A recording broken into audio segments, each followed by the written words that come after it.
Okay. I now call the Snoqualmie City Council meeting to order. All please rise for the Pledge of Allegiance. Councilmember Jeans, can you please lead us? I pledge allegiance to the flag of the United States of America and to the republic for which it stands, one nation, under God, indivisible, with liberty and justice for all. City Clerk, can you please take the roll call? Councilmember Jeans? Here. Councilmember Ross? Here. Councilmember Holloway has requested to be excused. Councilmember Mayhew? Here. Councilmember Lassay has requested to be excused. Councilmember Sundwall? Here. Councilmember Shepherd? Here. Mayor Larson? I am here. May I have a motion to excuse Councilmembers Lassay and Holloway from tonight's meeting? So moved. Second. We have a motion and a second to excuse Councilmembers as stated. All those in favor? Aye. Aye. Opposed? Motion is carried. May I have a motion to approve the agenda as presented? I'd like to change. I'm sorry. So moved. All right. Second. I have a motion and a second to approve the agenda tonight. Any discussion? Councilmember Shepherd, I'd like to take. if you could speak into the speaker, please. I'd like to take the vouchers out of consent agenda and move it somewhere else into the agenda. What are vouchers? What do you mean by vouchers? Are you talking about the warrants? Warrants, yes. Okay, so, all right. Councilmember Jeans?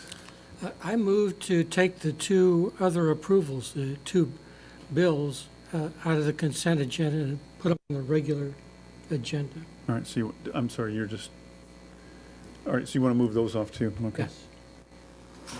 You did that in a motion, but we don't require a motion. Any council member can request an item comes off, and it doesn't require a vote or anything. It just comes off, okay? It only stays on the consent agenda if everybody consents to that. Councilmember Mayhew.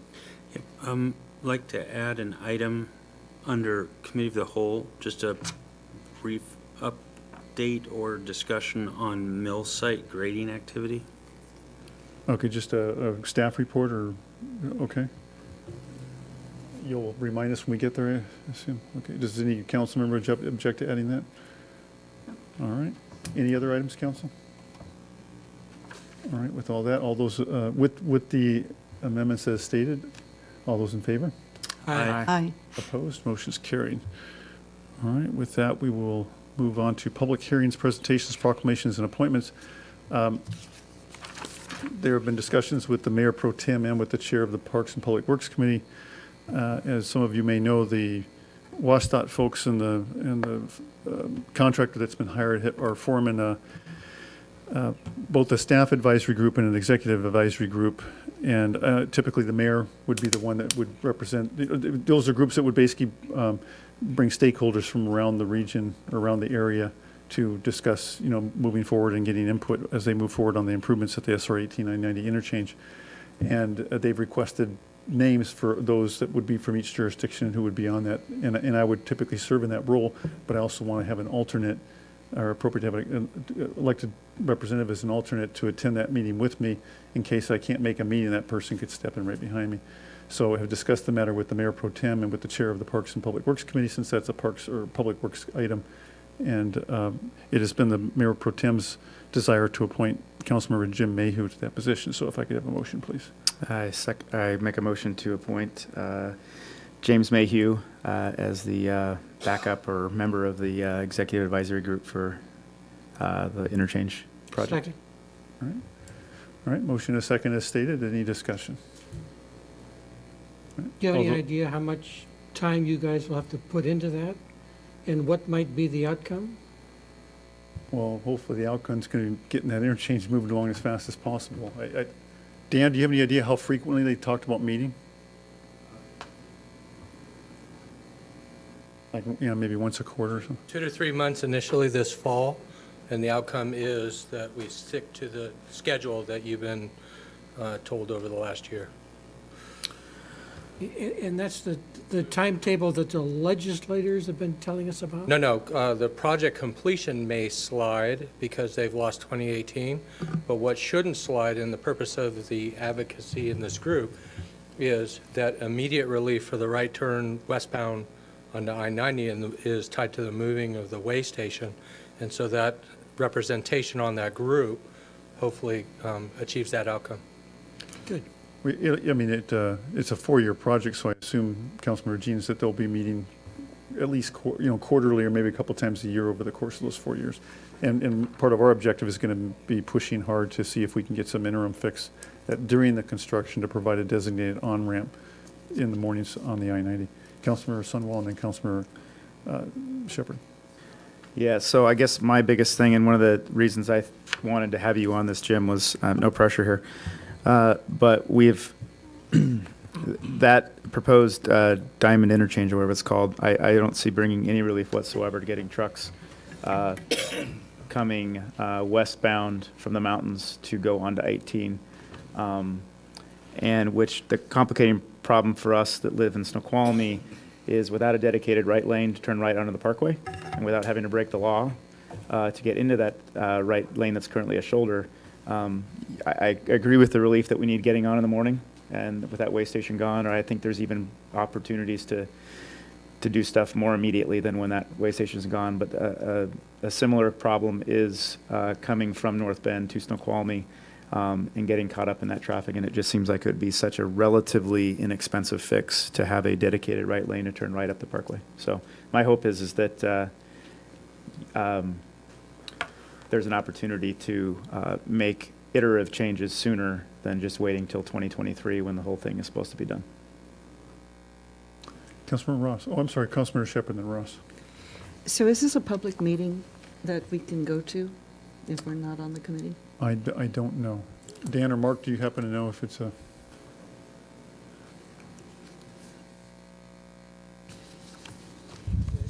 They're all public meetings, but they're targeted, and the purpose of this committee is so they can get work done. So while they're not going to stand at the door and discourage somebody from attending, it's not a public hearing, and the discussion and presentations will be key to the actual members of the committee and CH2M Hill. Yeah, and in order to keep the executive advisory group so it doesn't become unwieldy, there would only be one representative from our table, kind of like when you go to the PIC committee meetings for the SCA down in Renton. You can have an alternate there, but only one representative from your city can be at the table with a vote and part of the conversation. The alternate is there to just be filled in on the details, and again, like if I'm not there, then they can step in and hit the ground running. Is it possible for us to get a calendar and location of when the meetings are? Yeah, I think you could certainly attend and listen in. Yeah. Who has that? We'll, staff will facilitate it once we get it started. We'll make sure that all councilors get copied on the meetings. Okay. We're still trying to get that information from them. They're not moving very fast at this point, so. Councilmember Ross? So this is something I've been following, is the interim fixes for about a year now. At Public Safety, we asked the police department to put together a history of collisions for 2016, 2017, and we came up with a chart and showed at least 324 accidents happened during that time. And since then, there's been a lot more.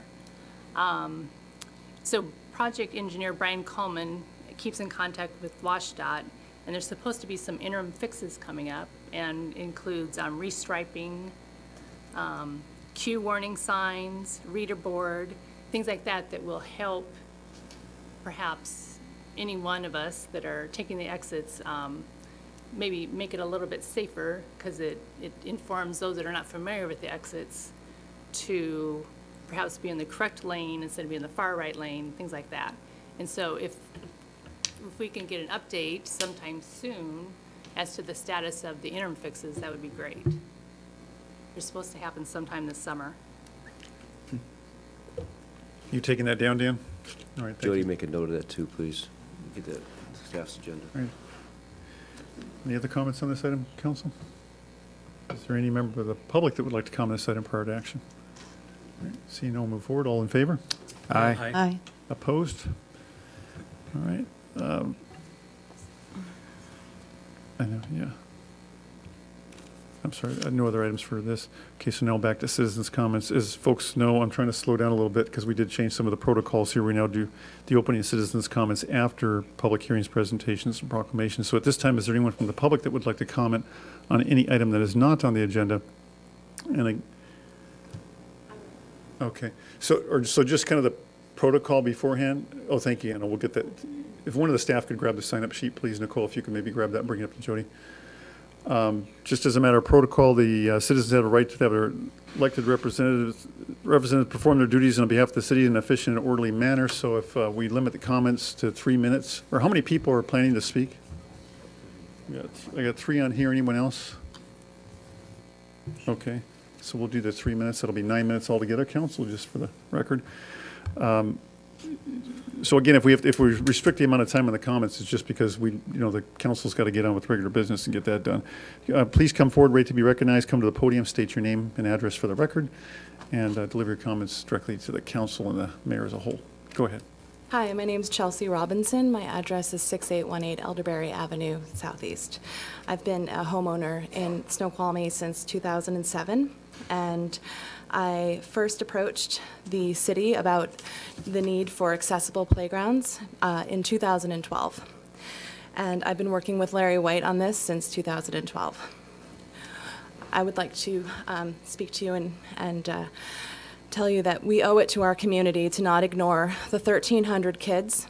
And then if you were to say there are 10 family members for each of those kids, that's 13,000 family members living with special needs in our valley, to meet the differing challenges and needs of all the kids living in our community, not just the needs of typically developing kids who already have more than 40 parks to choose from across our city. I urge you to do the right thing and give us the best possible chance of winning the $500,000 RCO grant from the state of Washington that requires a match by the city. The state of Washington provides recreation and conservation grants to qualifying local agencies, but they expect cities to match the grant funds. The best thing you can do as the city council is to help us get through to the third and final round. Well, actually, we're already at the third and final round. Is to provide a match that the state expects. Please, you've been elected to serve all of the members of the community, not just typically developing families. The AGA specifically requires that each service, program, or activity conducted by a public entity, when viewed in its entirety, be readily accessible to and usable by individuals with disabilities. Each park in Snoqualmie is not accessible to individuals with disabilities. Our city parks are required to offer comparable experiences to all children. For example, a playground that offers swinging, sliding, climbing, and manipulative or interactive experiences must provide comparable experiences for all children, including children with disabilities. If it has several slides or 2 or more swings, it's considered accessible if children with disabilities can use one of the slides and one of the swings. Yet, out of the 40-plus parks in our city, there is not one that is fully accessible to children with disabilities. The truth is, our city's parks do not offer comparable experiences for all.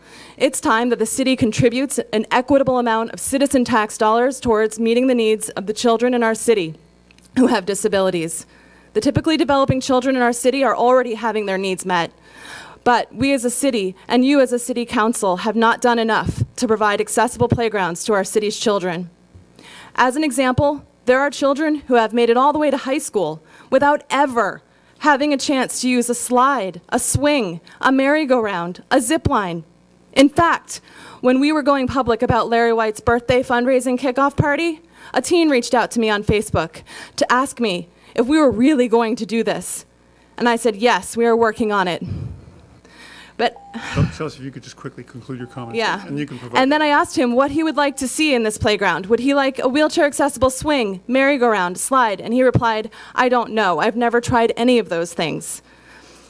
I'm almost done. Chelsea, I'm sorry, I have to be fair in the same rules for everybody. Could you please provide your written comments in an email, or you could? Right here, and I also Yeah, have that'd I have 197 signatures that I've gotten in less than 2 days Yeah. from a petition online. So Chelsea, you could go ahead and, or give those to Joan right behind you there, and then she'll get those to Jody. Thank you so much for coming and speaking. All right. Chelsea Rivas. This is not a night of Chelsea presentations. I'm the last Chelsea. Just so you know. Thank you, Ms. Robinson. That was really powerful. My name is Chelsea Rivas. I live at 37103 Southeast Stewart Street. I'm here to echo the sentiments of Ms. Robinson and ask that the city of Snoqualmie match that $500,000 for an accessible playground here in Snoqualmie. And to be clear, by accessible, I also mean a playground that disabled children can easily access. Awareness about this playground is still growing, but so far Snoqualmie residents support this playground. In an online petition started yesterday, close to 200 people have expressed support. The rest of the residents want it too, they just don't know it yet.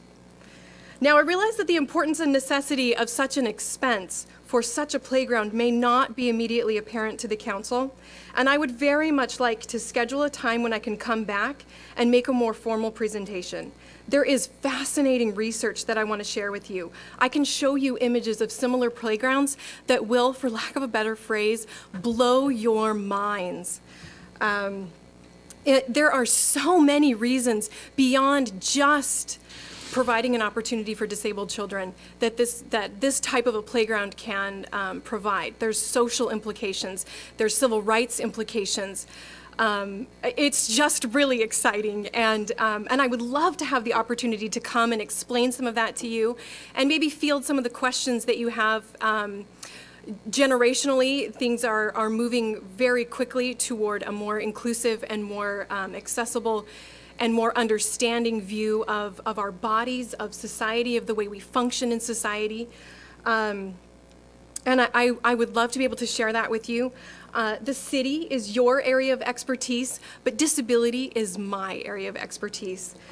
So for now, it's enough to have planted the seed in your mind that everything you think you know about disability is wrong, and to pique your curiosity about what could possibly be right about it. Thank you. Thank you, Chelsea. Chelsea, are you a parent, or are you in the field of working with Parent. Yeah, I'm a parent. My son Kai goes to Snoqualmie Elementary School. Your brother Joe was actually his bus driver a couple of years ago. Yeah. Right. Thank you. Thank you. All right, Julie Lake. Julie Lake, Buck, 1748. Or Julie, the purpose of doing addresses is for transparency for the public to know what the interests are. I mean, whether it's a tax-paying citizen or not. Want to know my street address? No, I want to know if do you live within the city limits of I live within 2 blocks of City Hall. Okay, so you're a Yeah. tax-paying city of Snoqualmie resident? Yeah, right Okay. down the street. I just clarified because I saw Yeah. a Facebook post that suggested to me maybe you were a North Bend resident. So, all right, thank you. No way. Good answer. No, I live on the corner of O and Wow. All right, down thank there. you. Yeah. So this is going to be as hard as getting $500,000 out of you, but And I'm going to give you a few extra 10 seconds. yeah, I because took you up your killed time. half my time there. Jody restarted, go. Okay. This is about the barrels in front of the brewery. And I saw the permit, and it said must remove the root ball and the stumps, but cheesy-looking barrels have been stuck over the stumps. And I know that the root ball and stumps must be removed, and I'm bringing this to you because I didn't know which committee council member would be the one to address this, or who's in charge of enforcing the permit, but I would really like to see the permit enforced immediately to get rid of the stumps and the root balls and the barrels in front of the brewery. Thanks. Thank you, Julie. You can speak to Mark Hoffman. I can just, Mayor, if I Oh. could. We're on it. We had addressed it today, but thanks for bringing it to our attention. All right, thank you. Is there anyone else who'd like to speak at this time? Yeah, Becky, go ahead. Mayor, council, citizens, hi. Rebecca Bastian, End of Mayor Row, Maple and Maple. So speaking of disabilities, it was interesting that was brought up because not too long ago I was walking on the boardwalk and some elderly people were trying to diagonal park and they were in a wheelchair. There is no wheelchair accessibility anywhere for these people to get without getting hit on 202. And I've shown Jody partial video of that. And so it would be really neat if Sagello Winery goes up over there, if they could have allotment for wheelchair accessibility, because there is none. And not all people can turn around and do that diagonal parking, because I noticed that over the weekend without getting slammed by a semi-truck. So it would be nice to have that into your consideration. Thank you for your time. All right, thank you, Becky. Just a quick note, the state's the one that required us to do the back-end parking. It's the state highway. And Becky, I thought you were going to compliment us on having that boardwalk all power washed and cleaned up too.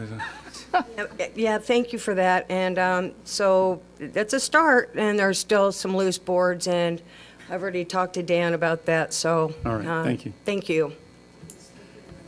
All right, is there anyone else who'd like to speak at this time? Yes, go ahead.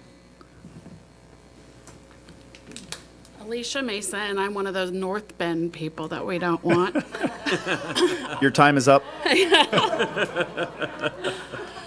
I was coming because I wanted to know what was going on here in Snoqualmie, and I was thrilled to hear about the inclusive playground being represented. And I just want to tell you, I do not have a child that is special needs, but I see the beauty in it, even for those that are not special needs, to have an inclusive playground where our kids that are able to run and able to do the swings and everything are right next door to kids that are in special needs. When you start putting them all together, it's a beautiful thing.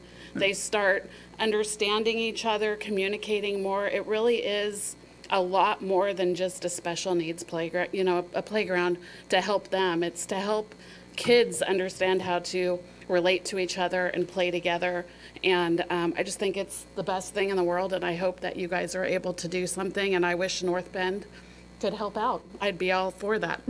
Thank you. Great, thank you. Well, I want to clarify, we do love North Bend residents, but the clarification is, I mean, we have a camera going in here in the public. I mean, when they're hearing testimony, I think just you would want Snoqualmie residents coming down and necessarily haranguing about things that might cost you taxpayers money, and yet it's not a taxpayer that's speaking. And your citizens wouldn't want to know that as well as ours. So, Anna. Anna Sotelo, 7713 Center Boulevard Southeast.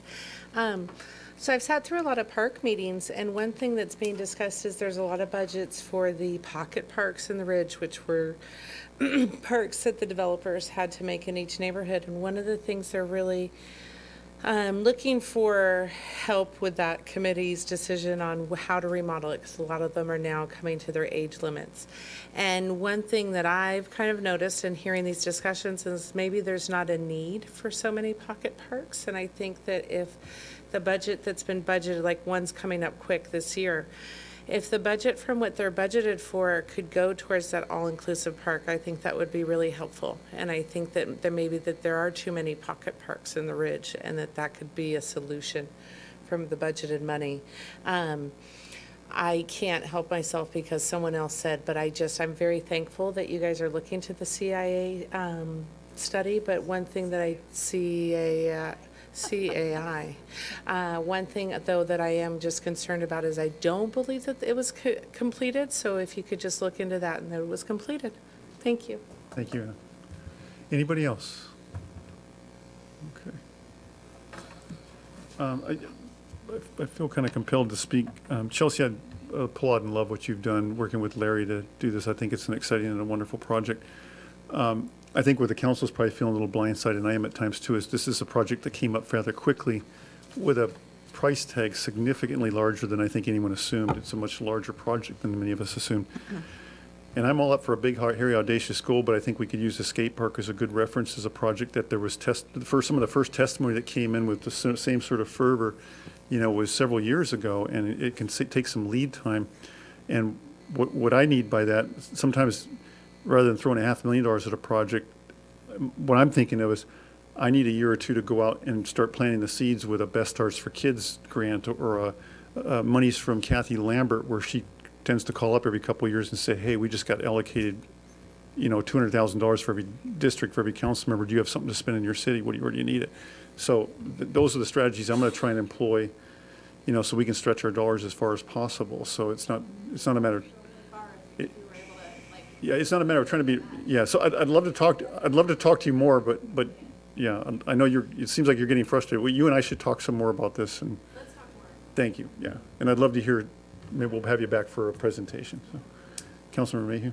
Yeah, I was just going to ask. I don't know if tonight, maybe if we have time under committee of the whole or under staff reports, I have no idea what was just being discussed by several of the citizens, and I would love to be brought into the loop. You just alluded to something that has come up suddenly. I'm not aware of what this 500,000 RCO grant is referring to. Like, I just feel I'd like to know more about what we just heard about. Right. Either tonight or whenever the appropriate time, soon. I'd like to know more about what that was referring to.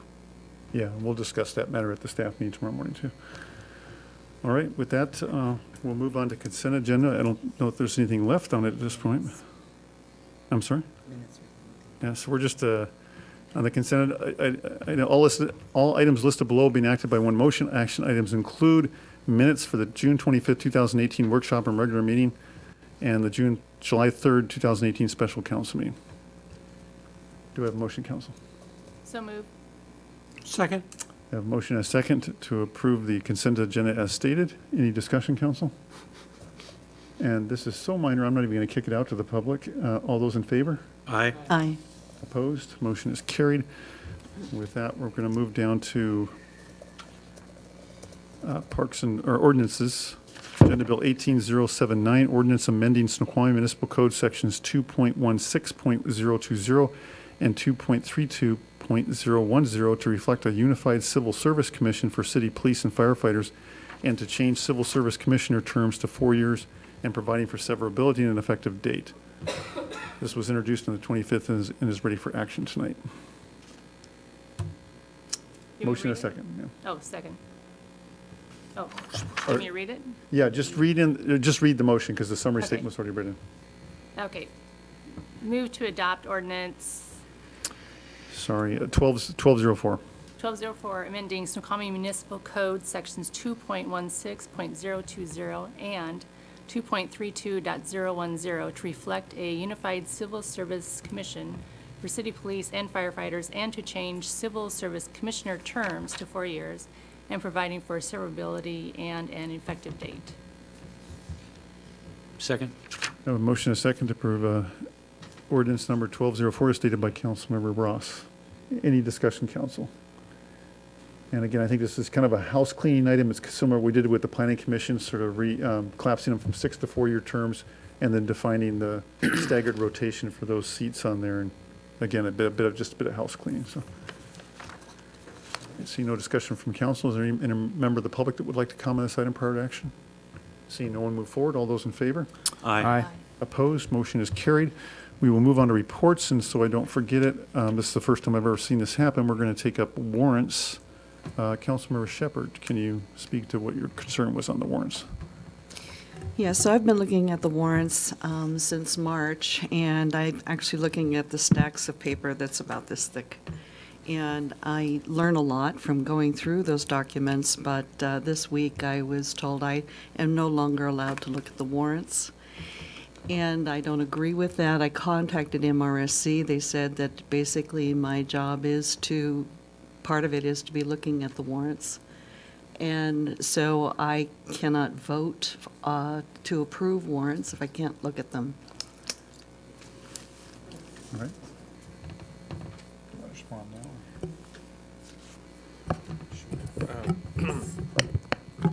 I think MRSC is talking about council responsibilities generally, and this council has had a practice going back, I think, to approximately 2000 or perhaps prior. The city clerk could speak to that, of delegating the responsibility for the detailed review of the warrants and vouchers and supporting documentation to the F&A committee members.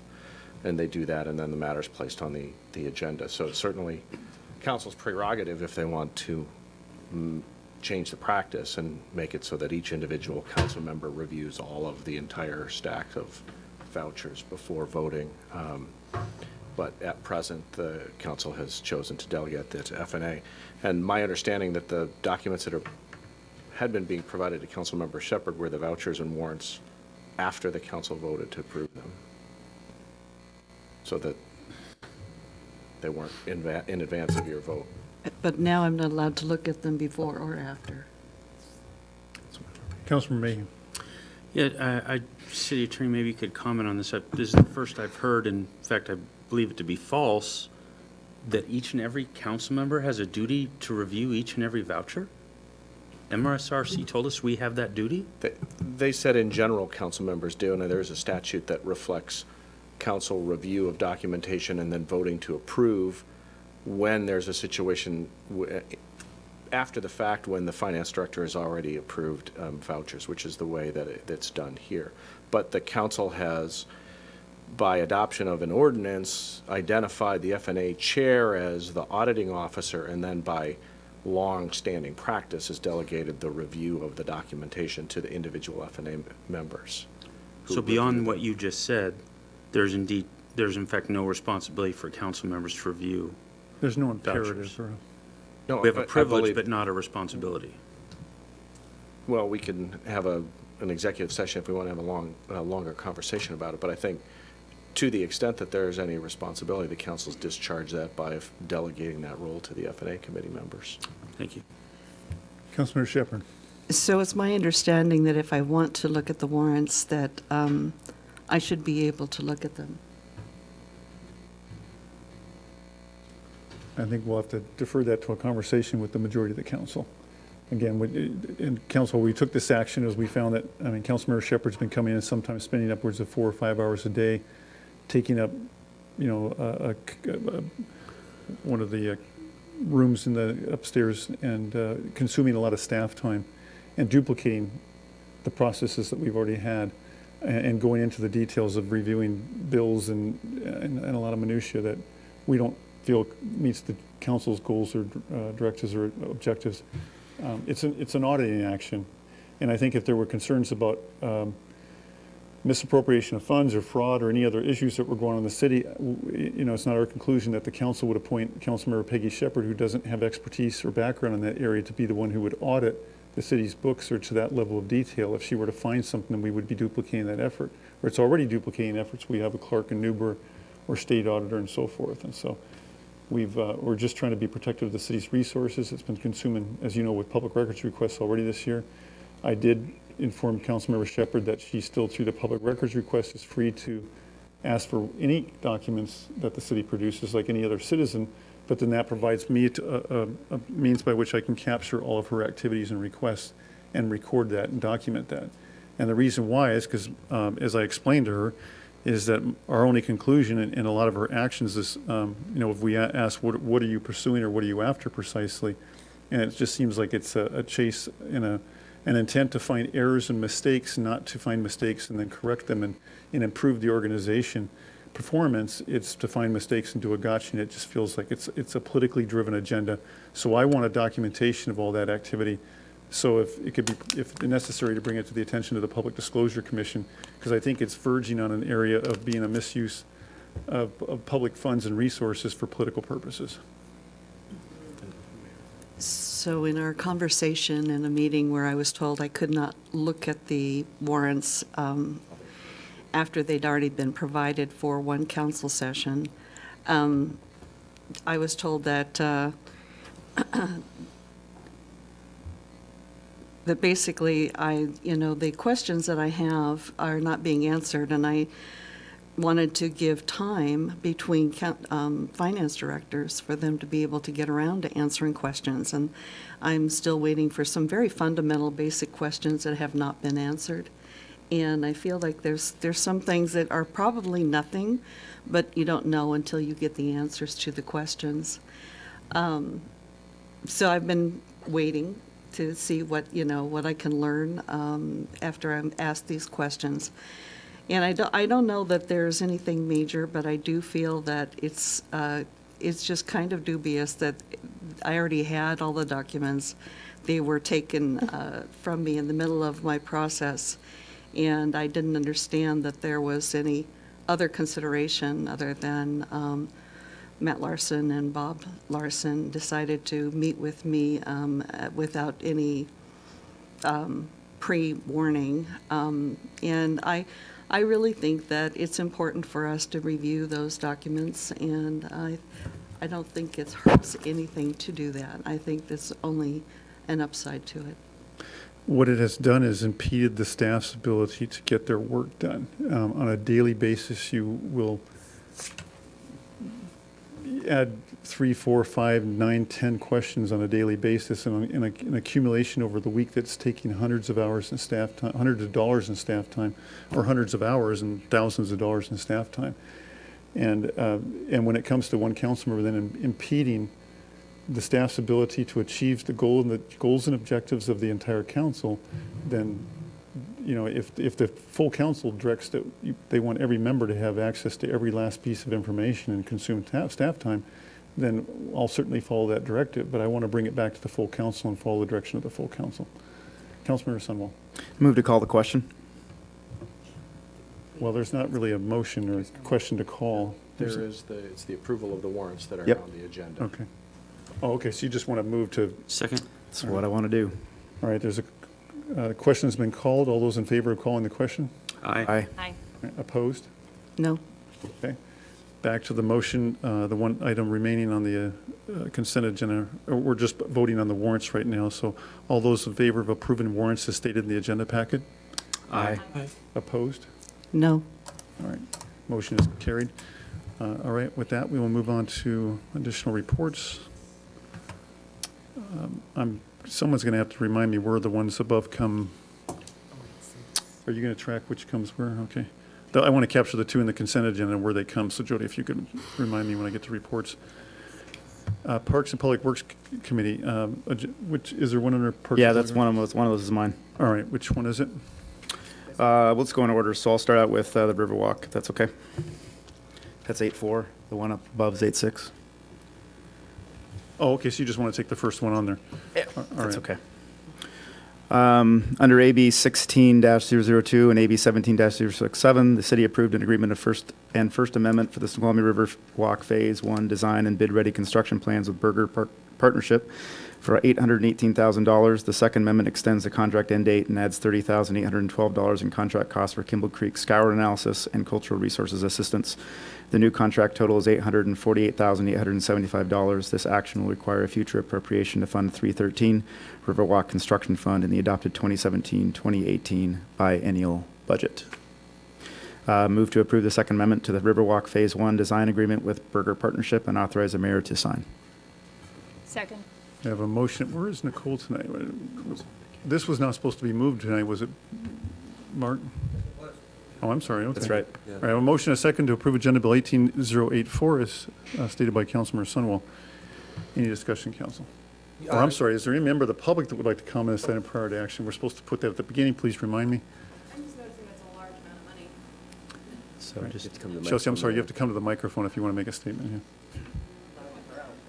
I'm just noticing that this is more recreation for people that's not addressing the needs of those in our community with disabilities, and it's $848,000. That's a lot of money when I'm asking for $350,000 on top of the $150,000 that you have contributed. We will get the RCO grant if you give us that $350,000. We are not meeting the needs of those in our community with disabilities. We are not. All right. Anybody else like to speak to this item? All right. Council, any discussion? Councilmember Mayhew?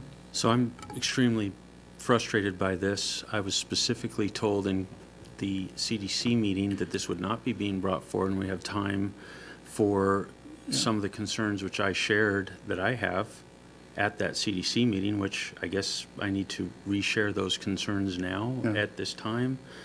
But I would rather see us bring this through the committee process in the way that we talked about, and therefore I make a motion to refer this back to committee for further consideration. All right, that's where I think the confusion was, Mark. I'm confused too, because what Nicole was saying, you were on vacation the last meeting, correct? Yes, so to clarify, I don't believe we need a motion. I've made a motion. This was supposed to be pulled. This was supposed to be pulled. We had a skeleton crew over the 4th of July. Most of us were not at the CD committee nor the FNA, and the instructions with Nicole before we went on vacation was that she would be the skeleton crew. This would be booted to a future CD committee meeting, yet somehow it ended up on the agenda. So she's not here tonight. She, in place of her being at work last week, she's off this week. So that's... Okay. So, yeah, well, I think all those that were at the CDC meeting are a little confused, but that explains why. So a motion was made and seconded. I've made a motion to refer this back to committee. I second that. All right, motion and second to refer this back to committee. Any discussion? All those in favor? Aye. Opposed? Motion's carried. All right, let's see if I can do better this time. Hang on, by protocol, Sean, I'm supposed to read these in before you. Oh. So are we back to one of the ones out of the consent agenda? 086. 086, okay. Agenda Bill 18086, Resolution 1455, determining the lowest responsible bidder and awarding and authorizing execution of a public works contract with Geostabilization International LLC for the Canyon Springs Waterline Slope Repair Project.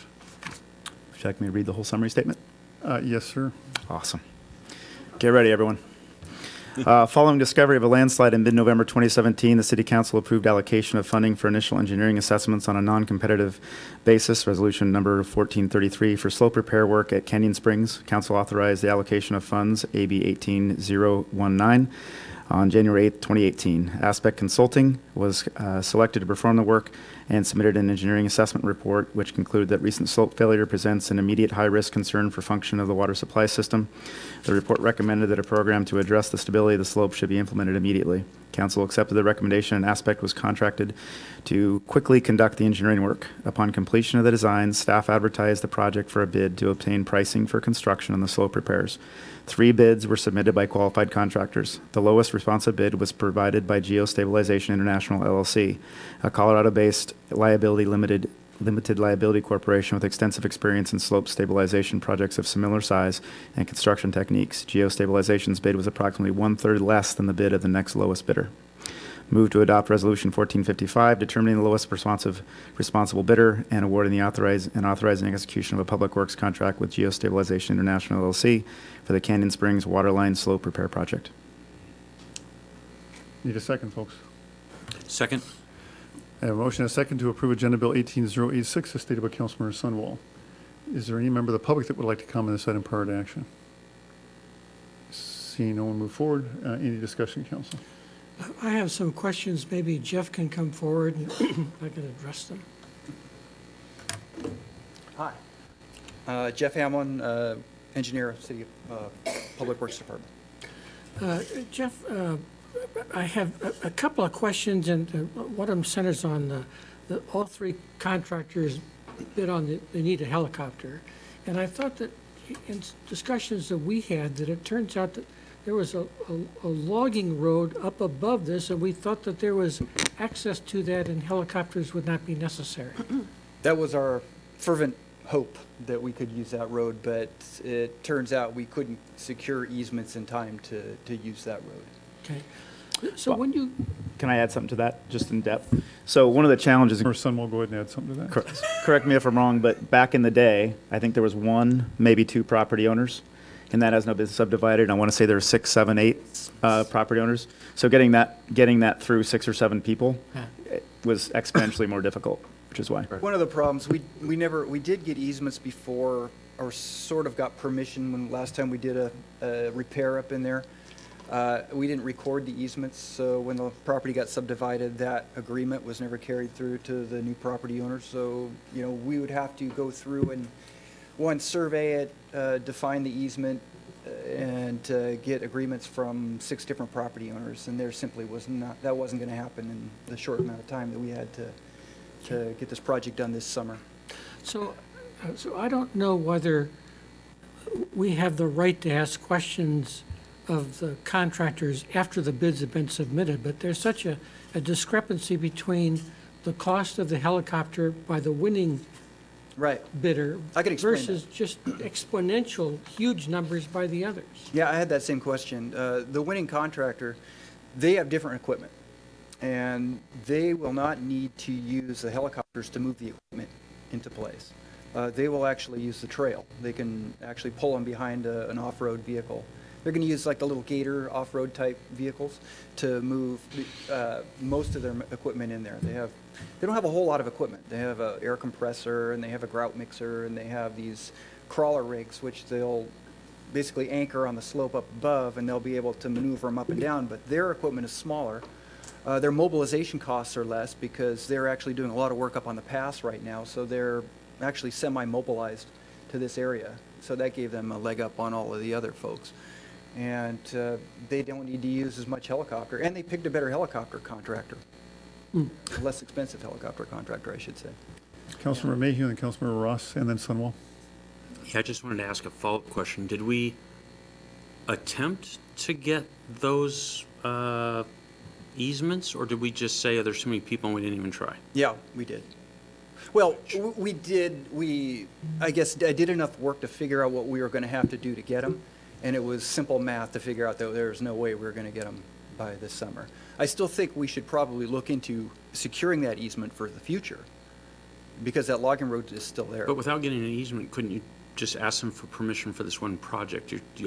Somehow in my mind, I thought you had 8 people. We could, and we kind of went down that road with several folks. They were, well, frankly, they had their hands out. They wanted conditional So you did try? access. Yeah, Okay, yeah, absolutely thank you. tried. That's what I wanted to know. Yeah. There were issues about gating it, issues about how much clearing would be needed, brushing the side of the road, some desire for that to be minimal. The contractor was going to need more than that, and So then we there's- did some work and we Yeah, just determined. and then plus that's all there's I an wanted issue to of know. Yeah. compensation, and how do you value Bob that and I for worked an pretty easement? carefully Yeah, on it. we Turned out to be more than we gave it 17,000. enough of a run to know it was going to take us more than 6 weeks to nail it down for the property owners. Or 2 months, even. Councilor Ross, Sunwall, and Jeans. So, Councilmember Jean, Shepherd, and myself, we actually hiked up to Canyon Springs. And you mentioned the logging road. So you'd actually have to remove trees because it's totally overgrown, right? It's not just brush, but it's additional things. Only at that one location. So we didn't walk up that road, but if you walked 40 yards up that trail, Right, you can it see turns it. into a road.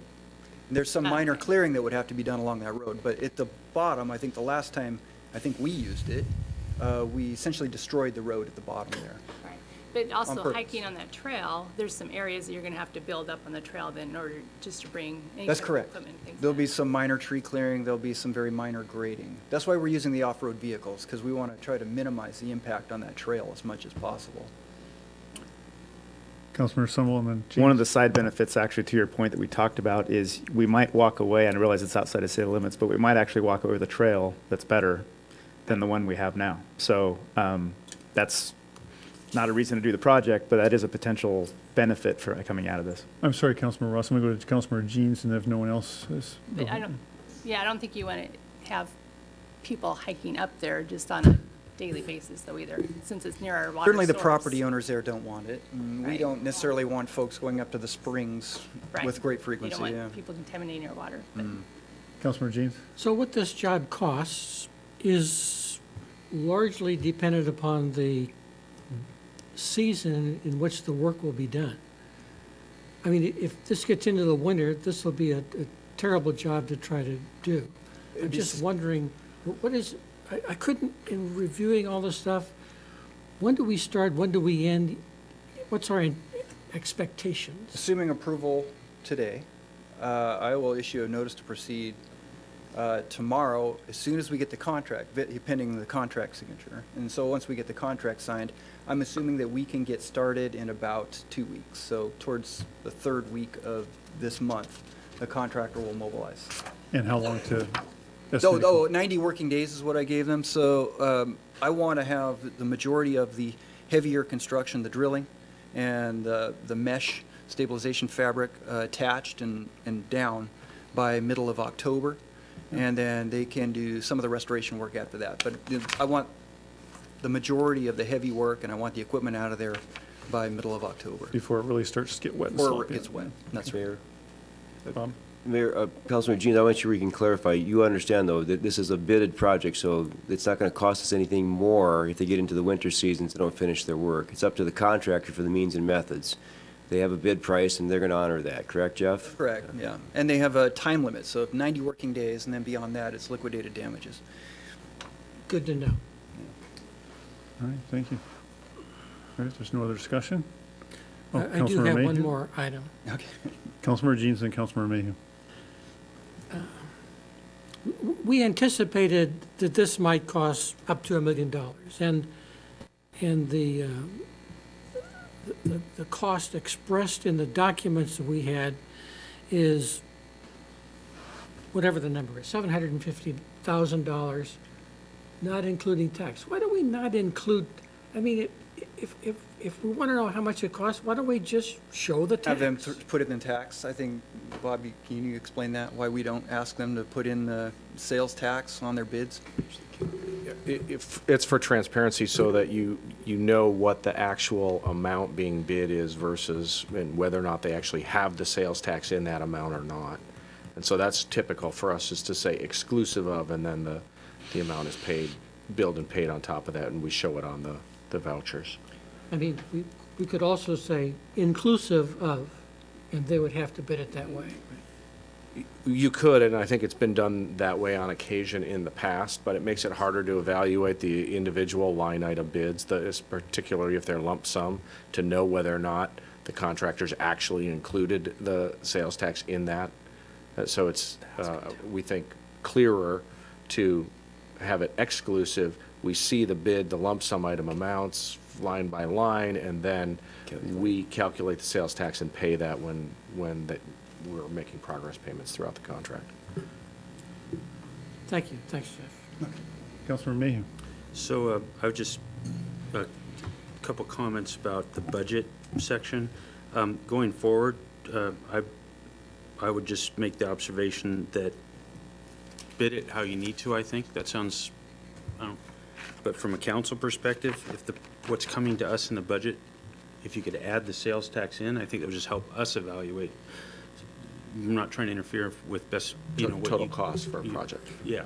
So I would just make that observation. Second observation I'd make is I suspect that our new finance director was involved in writing this budget section. I think it's very well written.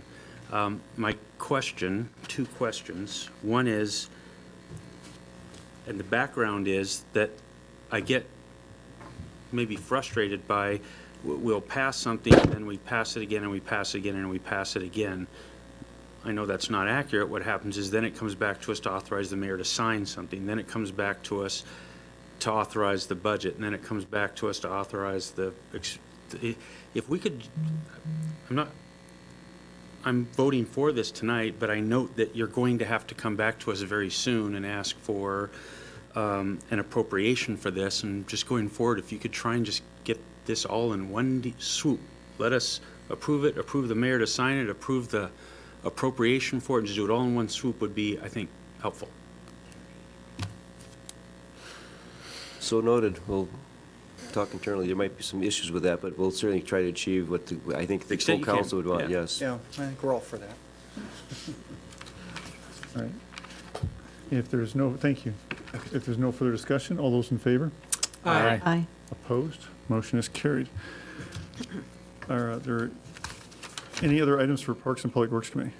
I have one question that's related to this.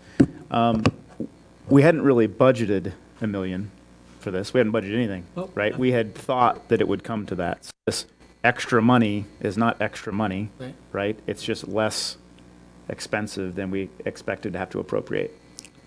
That's correct. We have a zero appropriation. We're going to have to come up with the entire amount of money for this.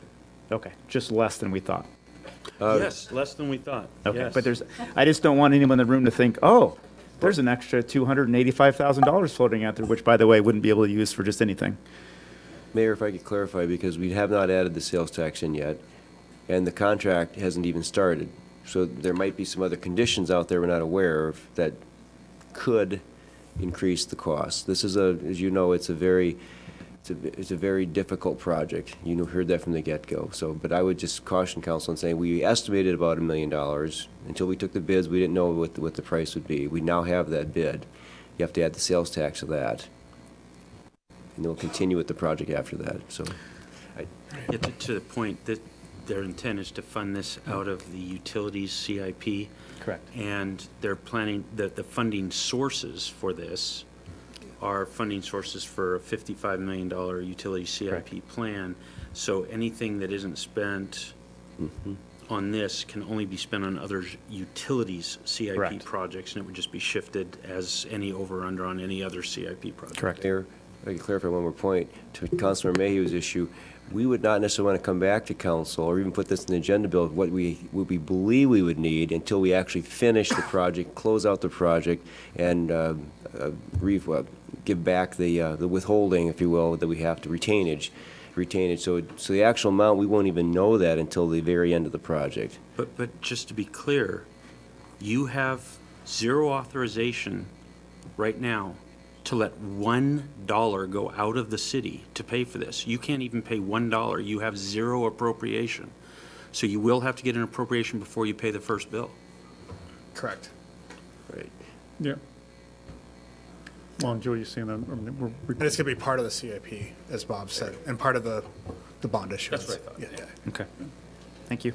And the appropriation has to be a separate action, but to your point, we could have done it at the same meeting, so, yeah. Would have made more sense. Yeah. That's it for Public Works and Parks. All right, thank you. Yeah, the appropriation is an ordinance, by the way, so it would take a minimum of 2 meetings to cycle through. Yeah. But if All we right. just get them rolling all at the same Yep, time, I yep. think that'd be helpful. Community Development Committee, any report? No report. Finance Administration Committee, and I'm going to go back up and pick up the last item on the consent agenda. Agenda Bill 18088, eliminate 2 established and budgeted management intern positions and reallocate the funds to establish a full-time equivalent for a management fellow for a 2-year duration. Do you want the motion now?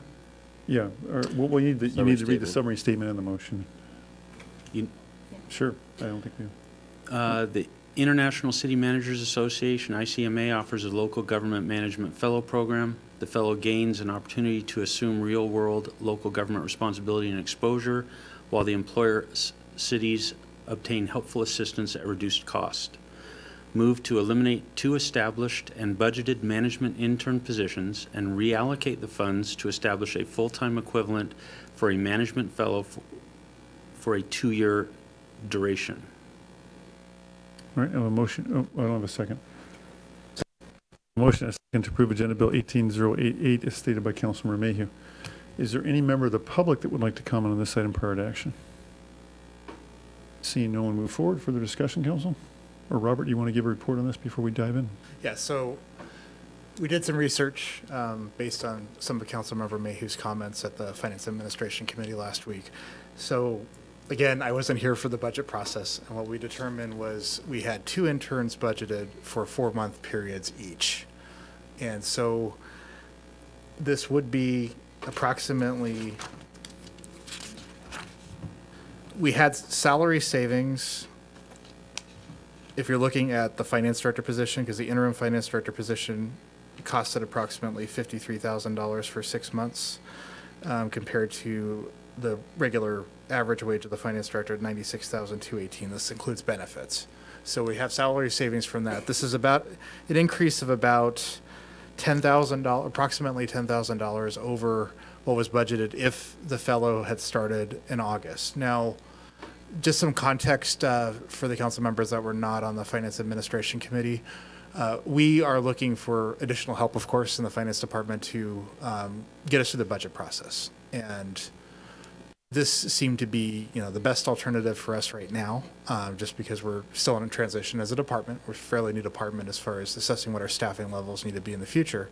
But to get through this budget process, especially the new process with integrating the council goals and objectives like we talked about in the session earlier today, where we had discussion on, the new budget process and integrating kind of an input-based budget process. I like that term. I'm going to steal it from you. Into the future and integrating it into a budget document. So it's going to take a lot of work. And at the same time, we have, a bond issuance that's going on, and we have a lot of need on the Public Works Department. So having an extra body who's qualified in the department, now we had some very good applicants.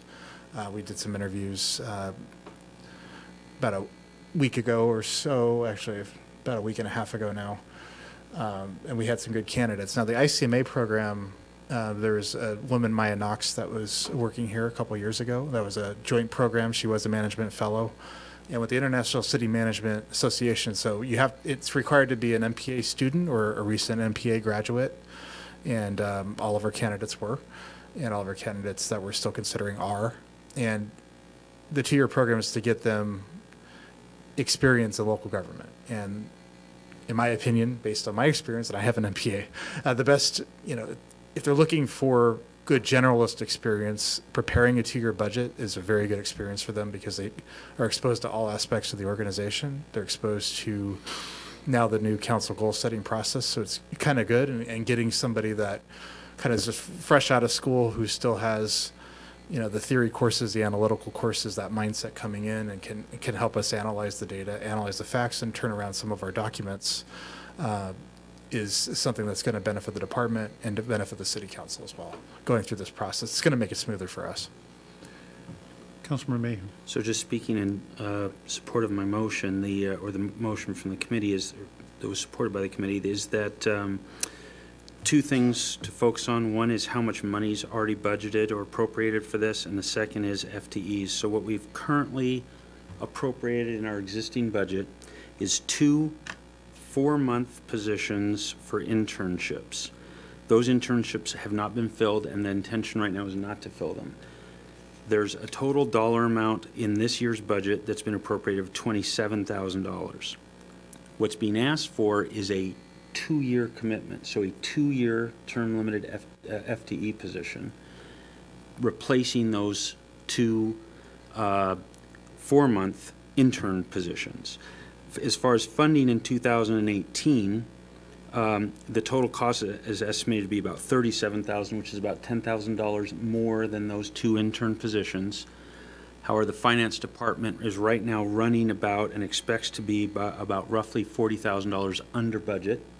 So they feel they can cover that additional $10,000 from other areas in the already appropriated budget for this year. They are not asking for additional money for this year.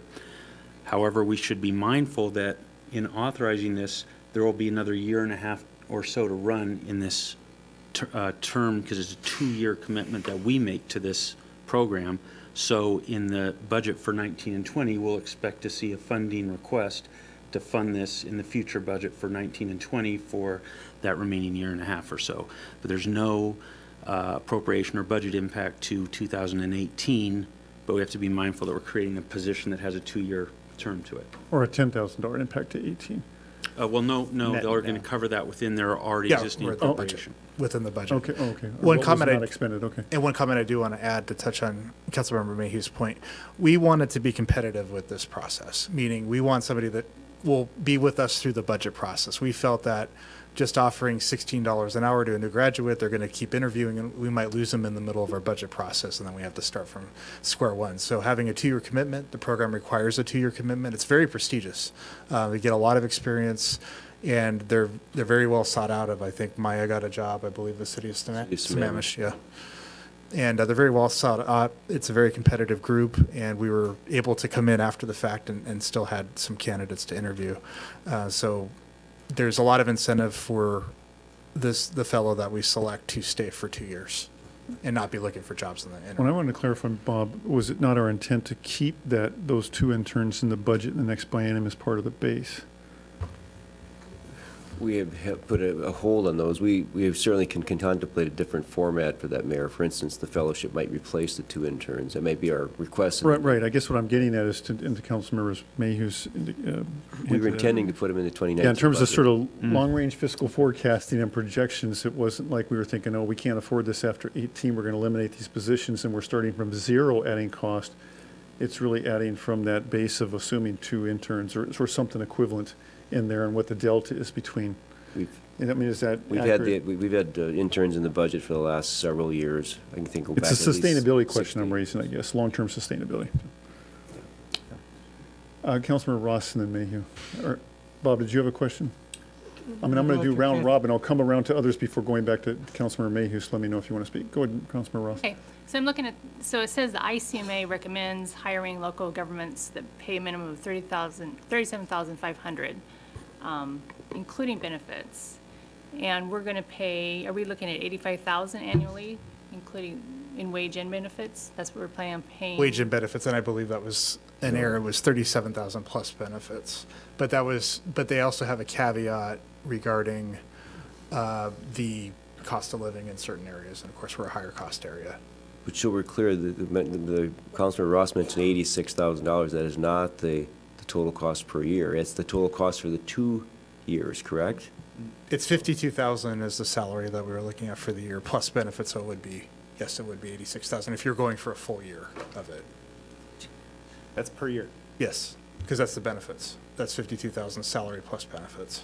I believe the 86,000 is the additional amount we would need to cover the next 1.5 years. Oh, that's correct, yes. It's not for a full year. That cannot be right. The 86,000 cannot be per year. It's 52,000, 37,000 plus the benefits, correct? No, it was 52,000 plus the benefits, but we can amend that. And that's annually in Yes, wages we can and amend that. We benefits. can amend that down if you're looking at that. Okay. So it's 85,000 each year. All right, I stand corrected. I thought well, we'll get the numbers straight. I don't think it's 86,000 though. Councilmember Jeans? I asked that this be pulled off the consent agenda because I had a particular concern. I sort of phrased it, it's interns versus a fellow. And in the many years before you were here, Robert, we've had some interns that are just extraordinary people. I mean, extraordinary training, and very productive people. We've hired them as full-time employees. And I'm now satisfied with your explanation as to sort of the fellow that you're, male or female, fellow that you're talking about is potentially better than an intern. But comment some more about fellow versus intern. It's a specific program. So that's the only difference. The intern would be, and I believe, for example, the Evans School has an internship requirement. The graduate school, the MPA program I went to, had an internship requirement as well. So those are requirements sometimes to graduate. Fellow is actually a recent graduate, so it's somebody that would be more available to us and more full-time.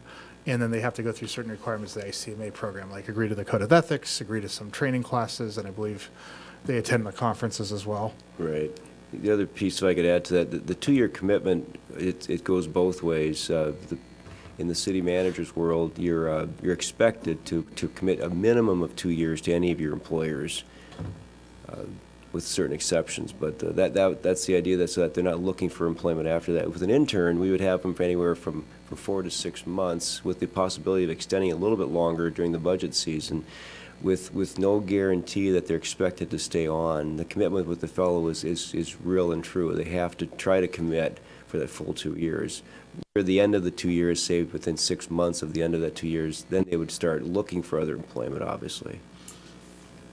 Bob, by the way, I couldn't conceive of why this item was left on the consent agenda, is for obvious reasons, given the discussion, but Jody had notes that said we were directed to put it on a consent agenda, so it was my intent to bring that attention and pull it off, because I think this deserves some further discussion. It's kind of a big deal. All right, Councilmember Mayhew. Yes, so I just want to clarify, the two things that I understood to be happening, because I don't want us to have heard a commitment that at least I don't believe has been made. The two things are thinking about the rest of this year. Somewhat straightforward notion, don't have 2 interns, instead have 1 fellow. Fine, that's this year.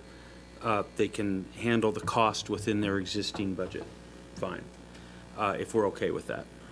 The second point is that we're making a commitment beyond this year to this individual.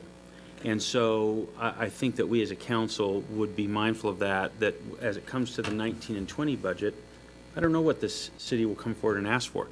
Maybe they'll ask for this position and some interns. Maybe they won't. Maybe they'll ask for, who knows what they'll ask for in terms of staffing. So this wasn't, they made no commitment to us about what they would or wouldn't do next year, other than they are saying they would be making the equipment and expect us to be supportive of this commitment, that we've made a 2-year commitment to this fellow.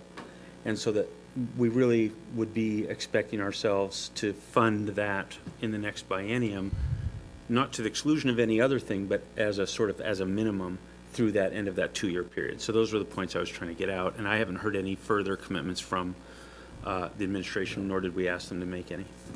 Mayor? Yeah, Bob. I'd like to clarify my statements earlier. I believe I understood what, and I did make a comment about the payment per year or the cost per year. And I was alluding to, and I forgot about this, I think the city of Snoqualmie's cost was that number I'd mentioned, the 30, I can't remember what it was, the total, but we were splitting our costs 50% with Issaquah, 50% to Snoqualmie. I think that's where my comment was coming on. I was alluding to that idea that we were not going more than what I'd mentioned was the sum of our commitment. And I just verified the information. If we were going to offer a candidate $52,000 in salary, it would cost with mandatory contributions $85,000. Yeah, so I was like, sure, I was clarifying, so I do apologize for not remembering that issue earlier. When I would just add to Councilmember Mayhew's point, I'm real nervous about, and as I'm sure some council members are too, about making fiscal commitments like this without having a picture of what the overall budget and all the requests from all the departments look like. I'm comfortable with this move right now, but I do know that in the Clark Nuber process and everything else we've done so far with a lot of attention, knowing that this is one department that's probably been not gotten the TLC it's needed in the last few years, and we're having to bring up that up to speed as we have done with other departments, that Robert's going to be asking for at least 2 FTEs in addition to this. So my only concern would be maybe putting one of those FTEs or something at risk if we look at that forecasting or sustainability picture and go, this is kind of a bit much. So it would just be in light of that. I think for this one, though, we're in pretty good shape. Yeah, I was going to say, for the short term, we are confident that we can fund this position without any trouble for a year and a half. Long-term positions, that's still something we're going to have to research. Yeah, we're going to need to do some updated revenue forecast. More analysis, forecasting. Any further discussion, Council? All right, all those in favor? Aye. Aye. Opposed? Motion is carried. Thank you. Thank you. Yeah. Agenda Bill 18080, Resolution 1453, adopting a disclosure procedure and policy for bonds, notes, and other securities. Do I need to read the summary statement, or is this? Yes, you do. It's a resolution, so it's the first time it's been introduced.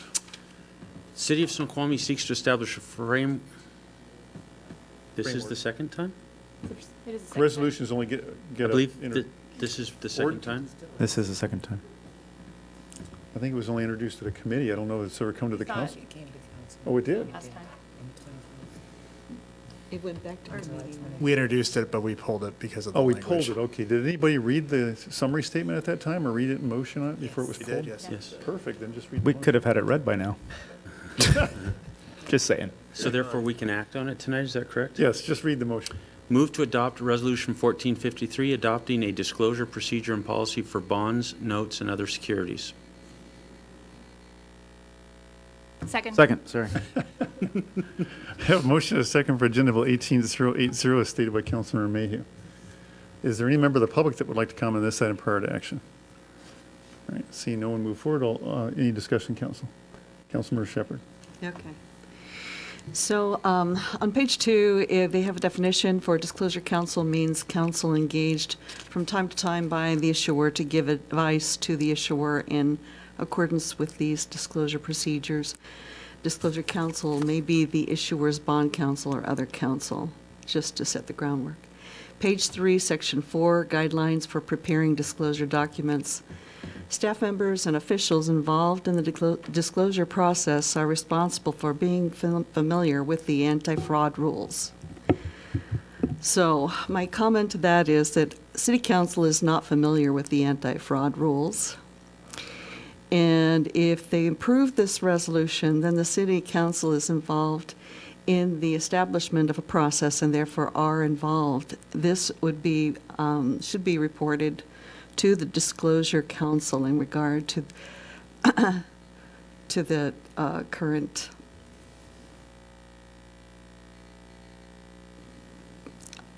resolution.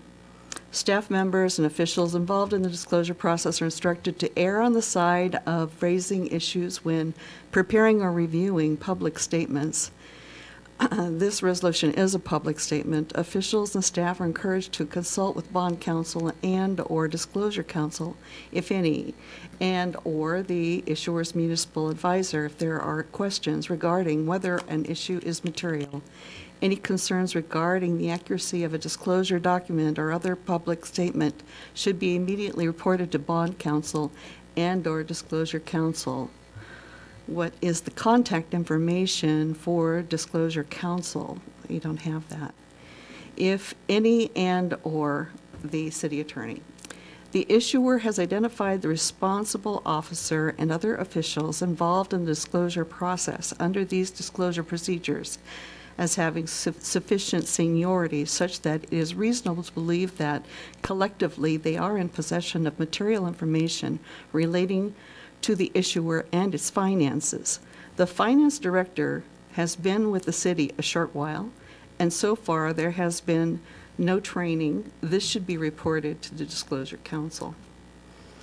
The officers and employees charged by these disclosure procedures with performing or refraining from any action may depart from these disclosure procedures when they and the responsible officer are in good faith determined that such departure is in the best interests of the issuer and consistent with the duties of the issuer under the anti-fraud laws.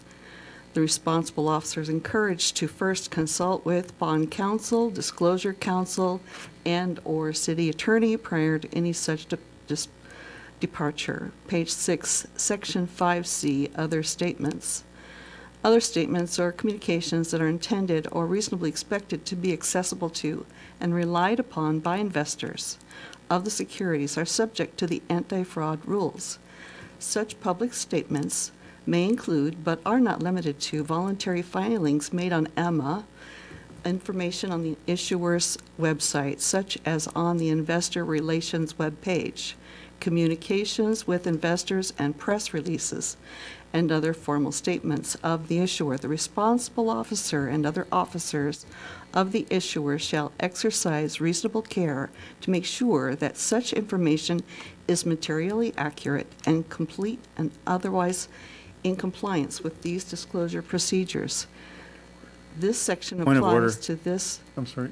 Go ahead, Councilman. Are we going to read the whole document, or what's the purpose? Okay, I'm not reading the whole document. Well, I think I'm having a hard time following what, is there a question, is there a point, or it's? Yeah, there's a number of points that I'm trying to get through. Can we do it without reading the rest of the document? I won't, yeah. Okay, page 6, section 6, training. The issuer will provide or cause to be provided, such as through industry group conferences, training for finance staff, the responsible officer, the city attorney, and each elected official. Officer or employee involved in the preparation or offering documents and continuing disclosure filings. The training program shall impart the requirements of the anti-fraud rules and the continuing disclosure agreements and the duties of such officers, employees under these disclosure procedures. Training will be provided at least annually as necessary to address any changes in law or these disclosure procedures. Point of order, No Mayor? training yet. Point of order, is this germane to the question? Well, it seems germane, but a council member could always call the question if they want to. Call the question. Second. All right. Point of order. The question's been called. All those in favor of calling the question? Aye. Opposed? All right. Nay. Okay. Back to the original motion. That's end of discussion. All those in favor? Aye. Opposed? Motion's carried. I do want, I think, important point, Robert, I think you were going to speak about some training being Yes. structured for this. Was Councilmember Shepherd accusing the new finance director of wrongdoing? I'm sorry? Were you accusing me of not doing my job? Why do you I'm not ask sure. that? Because there was Robert. some comment you made about disclosure. Robert, No, let's not be step down, adversary please. with council. I'm not sure it was clear to anybody what the points were, but if you could just speak to the fact that there will be training on the fraud issue pertaining to this Right. legislation. We are following the advice of our bond counsel that is contracted with the city to progress with the bond issuance. We are following her advice to the T. We are not doing anything arbitrarily, and she has offered to do a training next week. We're going to do a training at the Finance Administration Committee. Any council member is welcome to attend, of course. And then she's going to go through the guidelines. If there's any follow-up, she's willing to come back and do a follow-up training. All right. Thank you. All right, with that, we're going to move on. Are there any other reports for Finance Administration Committee? No report. All right, Public Safety Committee, Agenda Bill 18078, Memorandum of Understanding between the City of Snoqualmie and the Snoqualmie Police Association regarding police detective positions. In November 2016, Snoqualmie citizens approved a public safety levy for 2 full-time Snoqualmie police detectives. The city and Snoqualmie Police Association have bargained regarding establishing a detective assignment and have set forth conditions regarding the detective position in the proposed memorandum of understanding. Move to approve the memorandum of understanding between the City of Snoqualmie and the Snoqualmie Police Association and authorize the mayor to sign. Second. I have a motion and a second to approve Agenda Bill 18078 as stated by Councilmember Ross. Is there any member of the public that would like to comment on this item prior to action? All right, with that, we'll open it for discussion, and we'll start with the chief. Chief, go ahead. Good evening, Council, Mayor. This is a great opportunity. Looks like maybe our final step to begin our investigative division and have 2 detectives on board. What I have before you tonight is it's an added to our current CBA with the Officers Association to articulate and set the foundation for the investigations work. 4 days, 10-hour days, and also some of the compensation that they get that is over and above what a patrol officer would get. The first item, if I could refer to, is dealing with callbacks. And I think in that discussion, it deals with what compensation they get on their callback. They get, if they're called from an off-duty status, then they'll get 3 hours at time and a half, which is currently the standard with the CBA. So it doesn't really change that at all. Additionally, standby pay is added. Standby is a requirement with the detectives. Each week, 1 detective will be on standby pay, which means they're required to be able to respond to a call for service within an hour. And that means we have some kind of requirements during their off-duty times, meaning they have to be within an hour. They have to be in a condition that they can respond and properly perform their duties. So based on that, there is some compensation, and in that compensation, there's 10 hours of straight time each week that they will get. They will also have the same premium that a current school resource officer gets, which is 4% over the top level pay of an officer, which is, like I said, the same that a current school resource officer gets. Chief, could you clarify why that is the case? I think some of these councilors now may not be familiar with the school resource officer because of the conditions. The requirement for additional training, experience, subject matter expert in various areas, and also to bring on the people that you want to investigate. Typically, it's an industry standard to pay detectives or anybody in a specialty unit a percentage higher than what a patrol officer shall get. It's just compensation for the extra required knowledge, experience, and training that they have to have. Thank you. The final area that I'll point out is the initial 3-year service that they're required to have once they're appointed. That is a need to have. It takes between 2 to 3 years to properly train these officers to investigate the types of crimes that we have. They have to have a diverse level of training. They can't specialize in one specific area, so they're going to go to quite a bit of training the first 2 or 3 years. And so, having said that, you wouldn't, and it doesn't make sense to move them out of that position within the first 2 or 3 years when you just finally got them trained. So the 3-year requirement is pretty imperative, but also they'll have the ability, if they wish so, and my approval, to extend it a year if they would like. It also gives me the ability to move people out if I would like after 3 years. If they're not performing well, or if I would like to have somebody come in and gain that experience and get that training. It gives me that ability for succession planning on the department, which I think is very important in our case.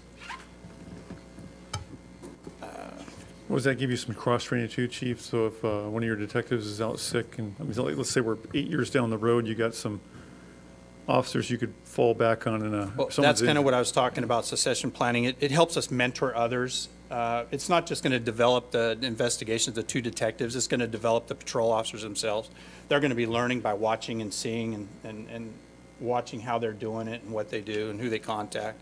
So it's actually going to raise our department to a higher level of service. It really is. It's going to be a significant change in what we do.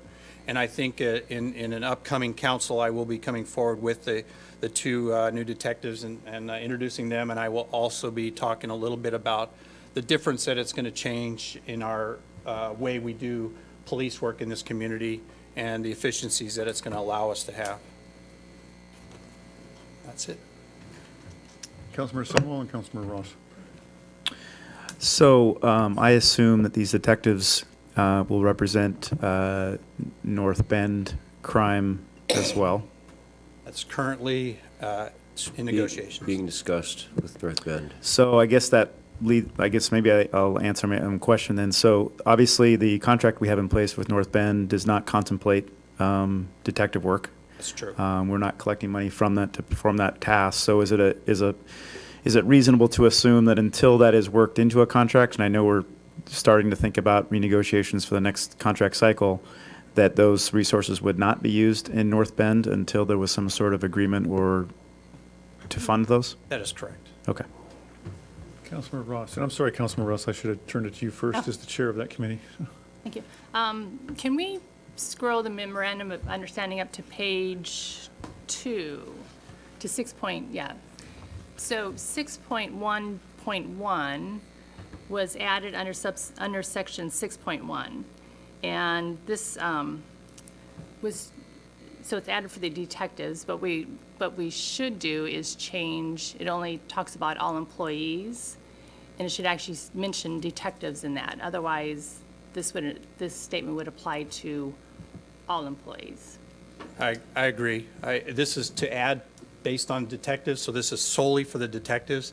And I agree the fact that the word employee should be replaced with detective. Right, so it would be a detective who is called back to work. Okay, we'll get that corrected. Unless at the beginning, the definition is used detective, parenthetically as employee, but. But no, employee in the agreement refers to all employees of the department. Right. However, I think that this language, and the chief and Captain Ives can correct me if I'm wrong, but I think that this clarification as to the other employees is helpful to have in the agreement.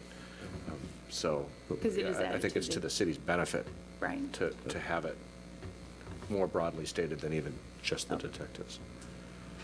Well, then, okay. Well, yeah, the only concern with that is, and I think that we had had some discussion with that, is 6.1, it does reflect, this is a change and amended, if you were going to say, to 6.1, which does add that wording that is highlighted in there. Being as it is, this specifically deals with the detectives. And so in the future, we may have to incorporate both 6.1 and 6.11. Okay. Right, because it's being attached to the collective bargaining agreement. Right. So. All right. Deborah? So just for clarification, it's an addition. So in the current CBA for the SPA, Snoqualmie Police Association, there is no 6.11. So 6.11 was added for this MOU specifically for the detectives. So I just wanted that clarification. Isn't that all the more reason to say detective? Yes. Okay. Okay, thank you. Got it. All right, so I want to make sure this is perfectly clear what's happening. Can someone make a motion for an amendment, or is it staying as is? I move to change 6.1.1 to add or replace employee with detective. Where, I'm sorry, where, is it the second paragraph? 611, No, callback. the first line. It says an employee second and should third be a word. detective who is called back. Oh, the first sentence, okay. Yeah, So you want to change, I'm sorry, I'm going to help wordsmith it. so we it have would be clear. a detective Call back an employee. called back, An employee would be stricken, and you'd replace that with a detective. right. And that's all you would need to do And in that that's whole it. area. What about the beginning? And in all other places where it refers to employee when it means detective in that paragraph, those two paragraphs. Second Yes. word. Second paragraph, second word, Paragraph. same thing. Yep. Yes. Replace and find and replace. I second that. Okay. All right, motion a second to Let's discuss. do a minor edit as stated by Councilmember Ross. Discussion. Regarding this edit, I'm just unclear. Is this something that will be problematic if we're unilaterally?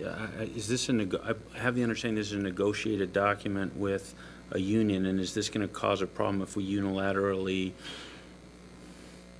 require My a change understanding in is work? that they've already voted on this, and so if we make changes to it, that would likely require them to submit it for a revote. When we were talking about some of these issues with respect to this document, we raised 1 or 2 points, and that's what we were told by the union representative, the business representative, if I'm remembering right. That it may not be a problem for them to approve that, but it would require them to go through that process. And did you want to express any other concerns about the change? Deborah wanted to. So I'm sorry. So I just wanted to add to what Bob just said, Bob Sternbank, and that is that when we added the 6.1.1 and changed it from amendment to an addition, and in another section, we did the same thing, a new subsection is being added rather than amended. It seemed something simple, and they were in agreement, but they still wanted to take the time to vote on it. So they could do the same thing here. But as I mean, part they of could it- go either way. Right, when we talked about it, so this is, the subsections came out of discussions we've had. And we did talk about that should say detective, so I'm surprised it wasn't changed to show detective. I don't recall anyone ever bringing that issue up, just the new subsection and the amendment. All right. Sorry, guys, I let Councilmember Ross jump the line because she has a banked reserve of time over the last few months. Councilmember Sunwall and then Councilmember Mayhew. Bank capacity. So, two quick questions. Does the callback apply to all? It does. Then, The first two sentences already apply. The minimum 3-hour callback apply to all employees. and the rate? All it's in Well, all this is doing is specifying that the overtime rate is 1.5 times. Is But that what that's- it is for but every? That's what it is right now. Typical, yeah. Correct. And the additional language operates in favor of the city as limitations on this 3-hour callback, and when that there's no pyramiding, and that if it stacks up against a shift, they only get the actual time at their regular rate of pay, so on. So it's not, if you left this as it is, I don't think that the chief could speak to it. I don't think that it operates to the detriment of the city administration. Councilmember Mayhew. I was going to say that if I'm understanding this, well, now I'm confused. What I was going to say is that if we're looking to change this, it seems like a much more, a much better way to interact with our union for us to send this back to negotiators to negotiate this and have this work through in a process rather than the council being in a mode of dictating a change to a negotiated document. So if we feel that we need a change, I would encourage us to just refer it back to committee to have the administration then negotiate change and then bring it forward once that's negotiated. Although, based on the answer before, perhaps we don't want to change. But if we do want to change, I would encourage us not to dictate that change.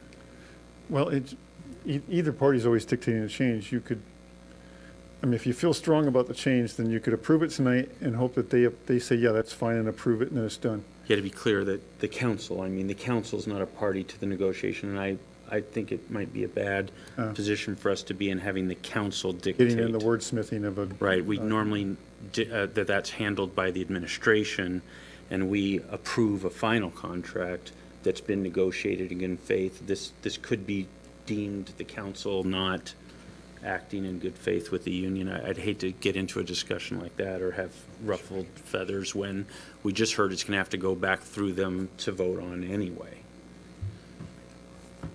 Well, what we said is it could. They could go either way. we could end up letting them know that council wanted it to say a detective rather than an employee, and they could say, okay, that's fine. Or they could say, well, we have to take it back for another vote. But I did want to clarify what Bob Sternbank said. The wording is not exactly the same as what was in the CBA. If it was, we wouldn't have had to add a new subsection. What they did when we were negotiating with them for the detective MOU was they took language from the Teamsters CBA and wanted something similar. So it's not exactly the same. Right, this really details it out compared to what was there before. Correct. So if the detail applies to all employees, then I'm fine with it. But So if it doesn't, then Deborah, Chief, what's your recommendation? Do you think it's important to modify the language? Or My recommendation is to keep it the way it is because it applies to all employees, detectives and patrol officers, so it's not going to make a difference whether or not you say detectives or not. My recommendation going forward is that you incorporate at some point 6.1 and 6.11 to include this, because right now 6.1 says basically the black lettering. There's the addition of the highlighted is what this is. And Deborah, you concur? Without looking at the document, that there was some language that was stricken. I'm not positive that the only thing that was stricken is overtime rate of pay. So I'm not 100% comfortable with saying, yes, I can't say that I agree. Mayor, if I could suggest, maybe we could have this taken off the agenda and have it gone back with the group and see what the exact wording is and how we want to bring it back.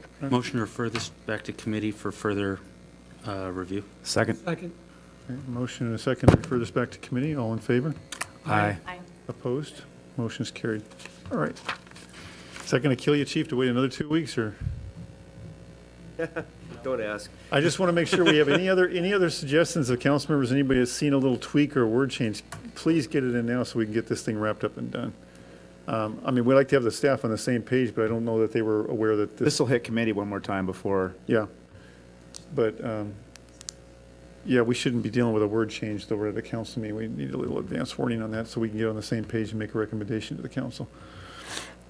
All right, with that, any other reports for Public Safety Committee? no report. Okay, now we're down to Committee of the Whole, and you had a request for a update on the mill site grading activity. Mark, if you could speak to that. Mark Hoffman, Community Development Director. I wasn't in the room, but I assume you're talking about the code enforcement issue at the temporary Boeing Classic site, which is on the mill site. So a little background for the audience and council. We received a phone call of activity at the site. We investigated that same day. We sent John Cooper out. He posted a stop work order. What we witnessed was more hog fuel being added to the access outside of the shoreline area, but it was pretty apparent it was going to be a large quantity. The stop work order is still in place. Jason walked the site with Mac and Tom last week over the vacation, mostly because he calculated a large quantity to cover that area that did not match what they had given us. So at this point, essentially, they are applying for a clear and grade permit, which would permit a certain amount of hog fuel to be placed. Certain conditions would be placed on there, such as you can add hog fuel and spread it around, but you cannot dig, cannot excavate.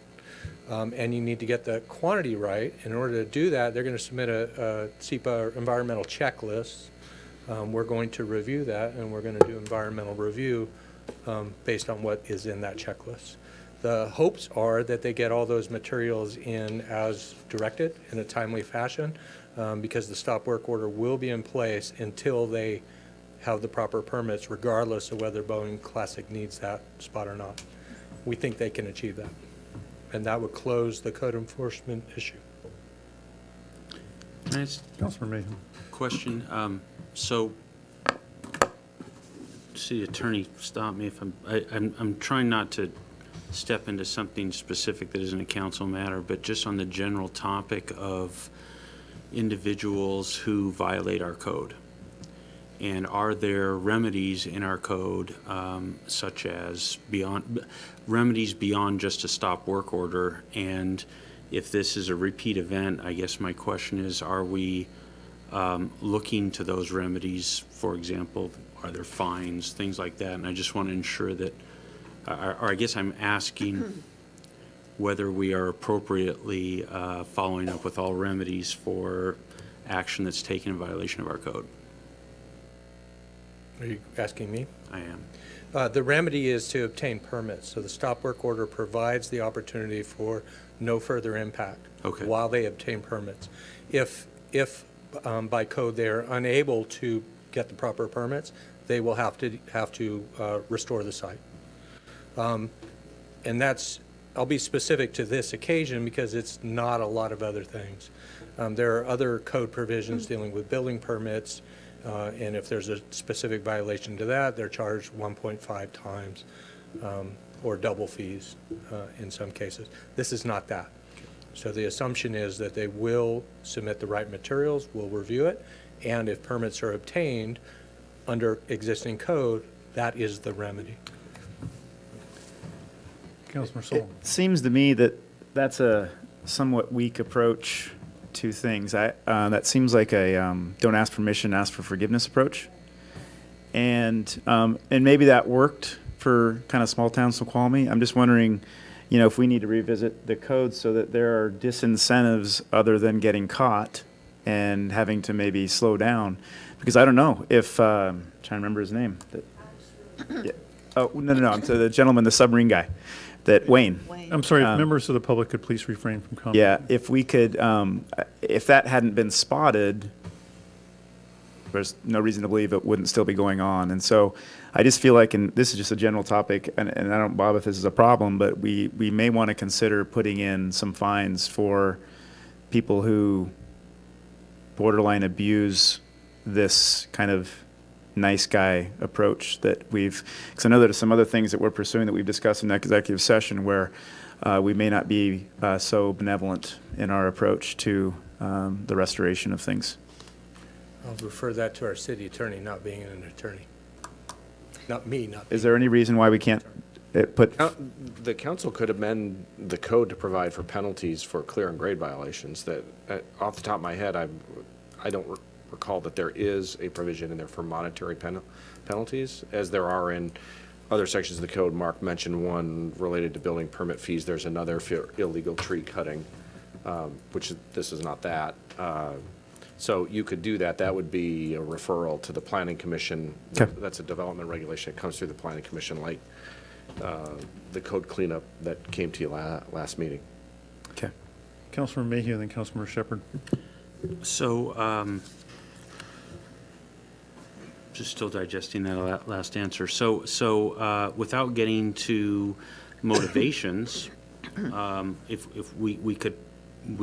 the city could ultimately adopt a code that would provide a fine, for example, for repeat violations, which is just a behavior observation without having to get to motivations. Correct. So what is the, and I guess if this is a question or I don't know if it's point in order, what is the mechanism by which we, if we so wish to now, would refer this? Sounds like the next step on such a process would be the Planning Commission. Correct. What would That's be the where process for making such a referral from the council? Similar to referral to a committee. Yeah, So I guess I would motion that we send this off to the Planning Commission to pursue or investigate opportunities for multi-time offenders of... Point of order. Of a code. It's my turn next. Excuse me? It was my turn to speak. Well, after me. Actually, I don't think he called neither one of us, so my apologies. Yeah, I withdraw my comment. Go ahead. I was not next. All right. I don't think it was out of order, but given that he'll, once you want an opportunity to speak before we're moving the topic, go ahead.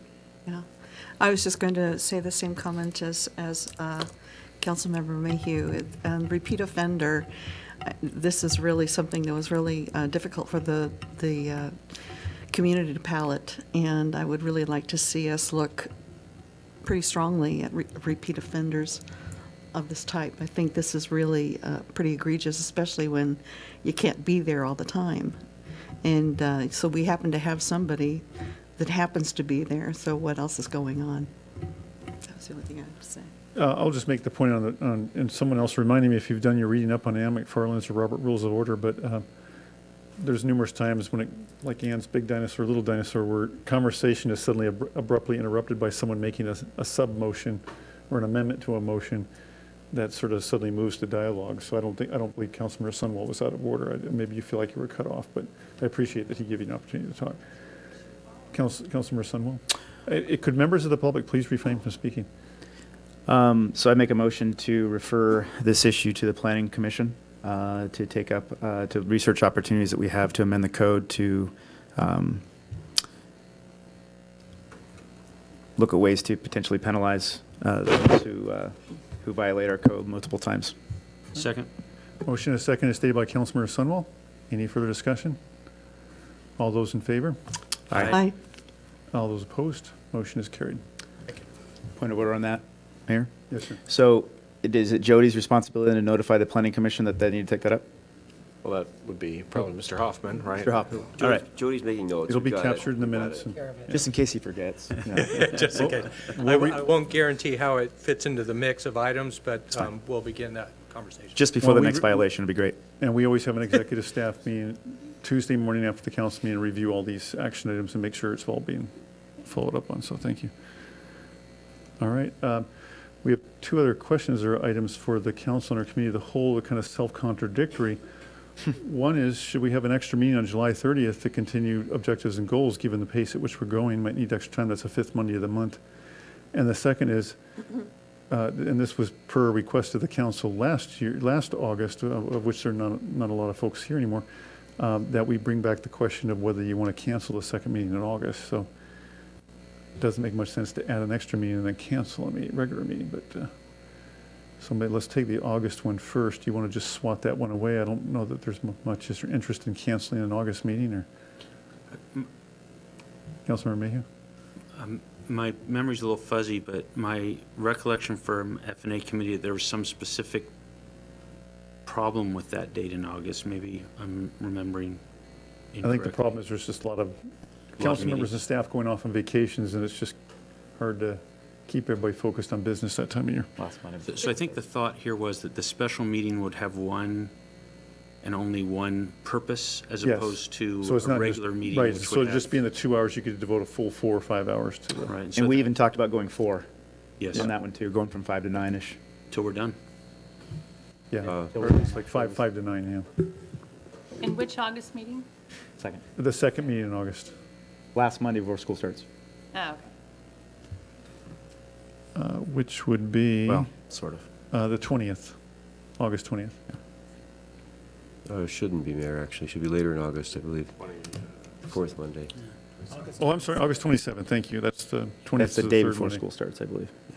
Yeah, second and fourth Mondays are 13th and 27th, so it'd be the 27th. So I suspect people will be in town. Those of us with kids. Yeah. It's the day before school starts. Oh.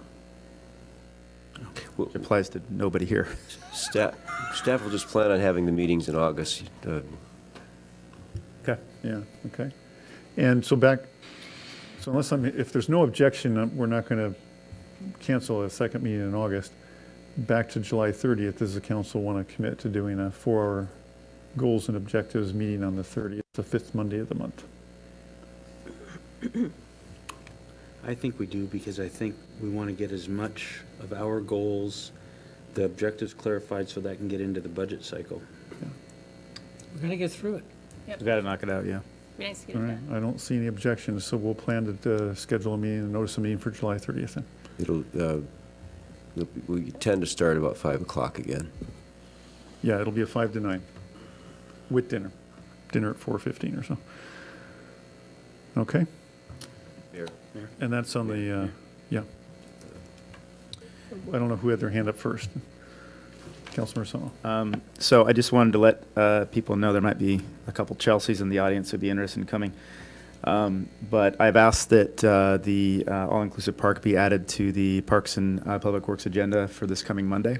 So That the what be added? the Parks and Public Works That the playground? inclusive park be Oh, okay. added to the agenda. Yeah. So Dan has agreed to come prepared with whatever he needs. We will follow the same public comment rules in terms of 3 minutes. I can work with you. No, I'd like your presentation, if you do it, to be in front of everybody. So we'll hold off on a formal presentation. But that'll give us an opportunity, because I have a bunch of questions to ask, and rather than do it here with them guessing or being unprepared, we can talk about those. And if you have questions ahead of time, both of you, I'd invite you to email those to me. The way the committees work is similar to this. There isn't a lot of opportunity for back and forth. So if you can plant some questions for me, or even send them directly to Dan Marcinko, we can have those ready to be answered ahead of time. But anyway, so we'll add that to the agenda for Monday. All right. Councilmember Mayhew. So On that same topic, I think I'd asked earlier for maybe some summary of the issue, but maybe if this is going to be taken up in Parks and Public Works, we can just wait for that process. But I would say that I would encourage everyone, based on some comments that came up later in the meeting, I would encourage everyone not to see this question of play areas or parks or play areas in parks for those with disabilities as some form of zero-sum effort where to get for one we have to take from another. I don't believe that that's true, and maybe we'll get surprised as we go through a process, but I would encourage us to think of it as exploring what it is that's really best for our communities and then trying to make those sorts of things happen as opposed to an either-or or a zero-sum type of situation. So I guess that's a comment for Parks and Public Works Committee. Yep. All right. Chelsea, I'm sorry, there's no opportunity for public comment at this time. If I have to open it for you, I got to open it for everybody. So. I know, she mentioned that she can't make it to the meeting, I know, but they're not going to change the meeting because of that, so it doesn't, again, we'll need to talk offline and come up with some plans, so. All right, any others, I know, Bob, you have one more item for Committee of the Whole, and then. It's on the agenda here still. It's the first one, the Operational Consulting Advisory Services, which Robert's going to speak to the report, I believe. Just give him a brief summary where we're at. Going to be, we made some internal recommendations based on the study. We're going to be presenting it to FNA upcoming, hopefully this month, and then making a presentation to the council on some structural changes that we're going to be looking at the finance department, and also some operational changes going forward that I think the council will be satisfied with to kind of tighten up our processes and increase our accountability. Thank you. All right. Sorry, what was the time frame that you mentioned in the next? Did I hear the next month or? Depending on the workload, I'm well. I don't want to speak too soon, but I'm trying for next week. But don't hold me to that. Okay, so but in the next few weeks is the sort of time frame? In July. Because I know we've been slipping a bit, but we've had a lot going on. I know with the bond, but yeah, in July. Yes. Relatively short. Okay, yes. Great. All right, are there items that I've missed for Committee of the Whole? All right, with that, as you can see, the staff reports are written the first of the month. However, at this time, are there any more questions from the staff? Or comments? Mark, did you have a couple items? Quick update. Yep, go ahead. Thank you. The first one is in regard to the accessibility issue that was brought up earlier. We didn't get a chance to talk about the burger contract tonight. It was remanded back to committee. But it's important to remember that one of the very specific design guidelines for the Riverwalk in the master plan, and I'll see if I got the words right, universal barrier-free accessibility design. And we've hired Berger as an expert, and Nicole's not here tonight, but what we have to offer is that there's no better expert than a parent. And since we're still in design, I would like to offer that there's an opportunity to invite you to review those plans in case we've missed something, to make sure we've got it right, kind of take a moment with Nicole and address that issue. The idea being that the entire Riverwalk be accessible to all. So the second one is a reminder, and for anybody that's watching on the video, the public hearing, the notice public hearing for the Salish expansion, planned residential, planned commercial industrial master plan is scheduled for 7 p.m. Monday the 16th, next Monday night.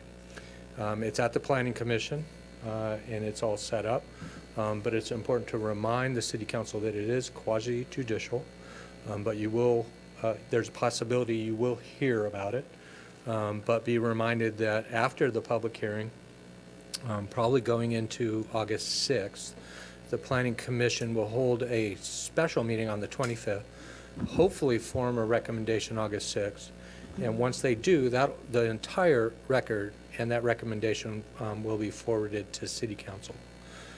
So if you have any questions on that, please ask staff, and don't plan on attending the public hearing. Okay, I was going to say, so you're telling us we cannot attend either one of those meetings I until don't it want to comes use the before word council. cannot, but Highly discouraged. Okay. yeah, the entire record and testimony, documents, audio, everything is going to be forwarded to the city council. And so the cleaner, more direct way is to just not participate at the planning commission level. Let them make their recommendation, and then we'll forward that. And Mayor? those are my only updates. Mayor? All right. Yes, Councilor Just, May. Since he's not here tonight, the liaison to the Planning Commission, you might want to let him know that same advice, because he's usually very conscientious about being there. I will just follow up with an email and copy the council. Did you catch that, Mark? Yes, and Matt Lassay typically sits through the entire meeting. Yeah. So for this public hearing, maybe we'll have a discussion with him. And August 6th, you said, is when we will see it?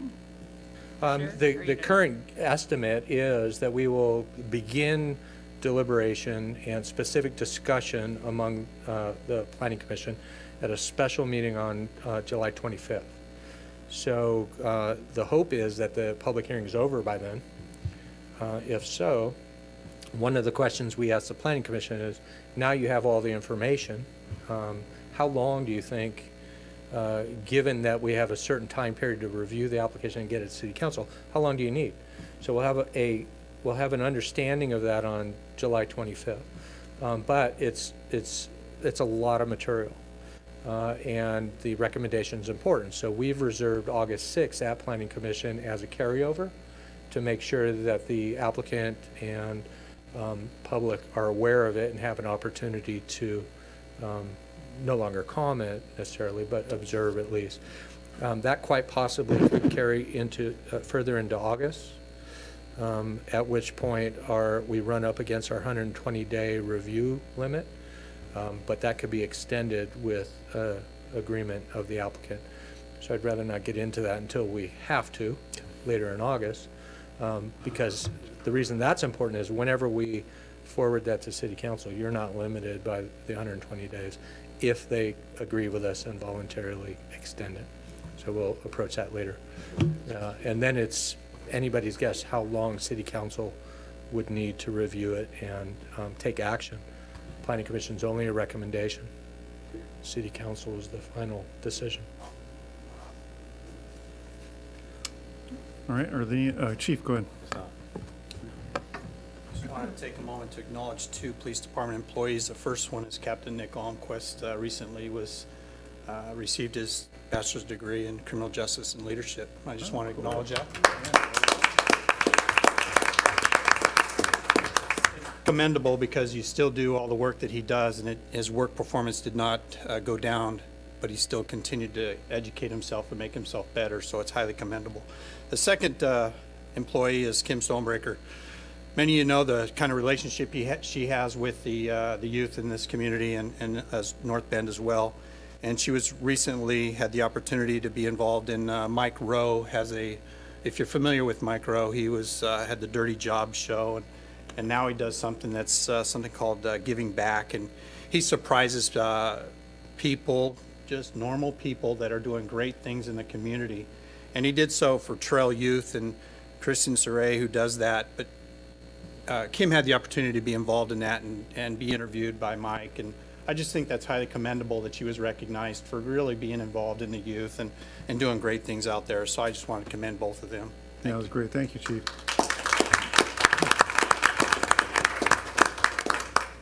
I trust all of you had a chance to see the Facebook show that Mike Rowe did on that? Yeah, it's great. Okay. Yeah, it was fun. Great stuff. Any other announcements before we adjourn tonight? Upcoming events or anything else? All right. With that, and just to note, we did change the protocol where there's no opportunities for citizens' comments, or council rules and procedures have been changed. So with that, there being no further, and we don't have any executive session tonight by some miracle. So there being no further business coming before the council, entertain a motion to adjourn. So moved. Second. We have a motion and a second to adjourn tonight's meeting. All in favor? Aye. Aye. Opposed? Motion is carried. Before 9 o'clock even.